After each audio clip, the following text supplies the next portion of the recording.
this is a method that I can sum up in just 5 minutes. And indeed, it's a method that I can sum up in just 3 words. And at the end of this, I'm going to actually give you a way to remember those 3 words. I actually have way in the back, well, Mickey, where you're sitting in my bag, I actually have a little card that sums up what I'm about to share. And I have one for each and all of you. So I'm going to take something away with you. The basic idea comes down to just 3 keys, and the 3 keys can be summed up in 3 little words, and they're these: paraphrase, phrase, pro. Paraphrase, praise, pro. And I'm going to do something I never do otherwise, but I'm going to ask you to recite that repeat it with me 3 times, just to make sure we're getting this phrase. So here we go. Paraphrase, praise, pro. Good. Paraphrase, praise, pro. One more time. Paraphrase, praise, pro. Beautiful. You're halfway there. So the first thing to do when you're having a conversation about a hot topic is to listen, to say, I'd love to talk with you about this. I'd love to hear first what you think about this. Let me listen. And you really do let the other one talk, as long as they care to. And at some point, is usually after a short while, so that you don't have to remember too much, you say back what the other one is saying so well that they say, exactly. You got it, exactly. Then you intentionally praise them for something you heard them say that you genuinely appreciate. Not something trivial, not something snarky. You truthfully can say, I really like this about what you're saying. I really see something good here. And then you ask a question in the spirit of curiosity, not as a prosecutor, but isn't it so that, no, that's not it. Rather, here's where I'm confused. Let me challenge you a little bit, or let me explore something with you. There's something I'm not getting, and let's try this. And you ask a question, kind of like someone who is on the same foot. You ask not as a prosecutor, but as a co-seeker of truth.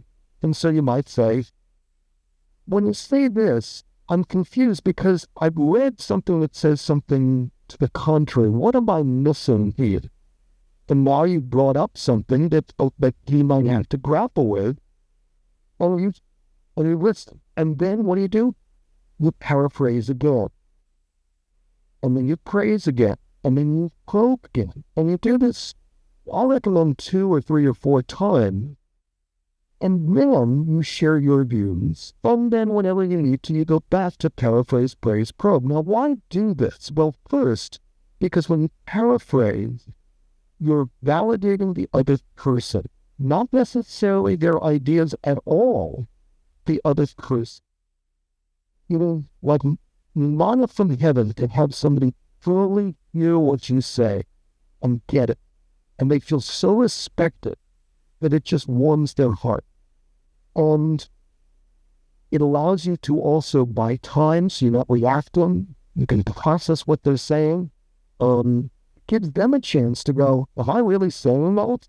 And you may very well learn something in the process, and that's all to the good.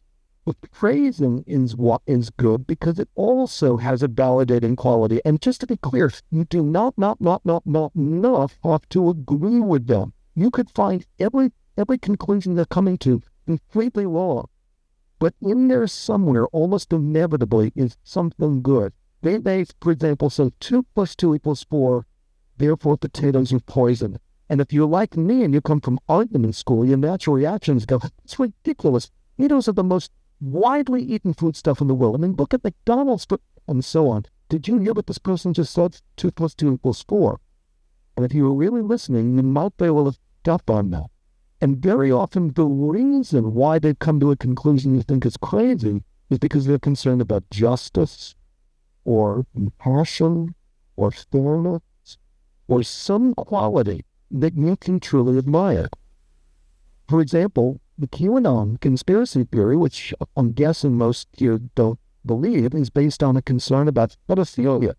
Well, you don't have to agree that QAnon is true to say, I see your concern for children, and I share that. I don't know if I believe it's conclusions, but I see the goodness in your heart. And that may help explain why during the campus unrest at Columbia that just happened in the last few weeks, I'm there. And I was using Paraphrase Pro to have a series of conversations with people in all sorts of positions on the Israel-Palestinian issue. And what happened? Well, I would say half the people just didn't want to talk. The half that did would engage with me for 25, 30, or even 40 minutes. And why was that? I think because I was paraphrasing and praising them. Because when I did that, I just genuinely saw the good in their hearts, and they tipped up on that. And it allowed them to stay engaged. Did I agree with them? Not necessarily at all.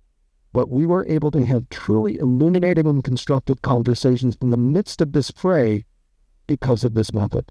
And my students will tell you, I send them off to do this, and they have had hot topic conversations on literally every hot topic issue you can imagine, from here to Korea.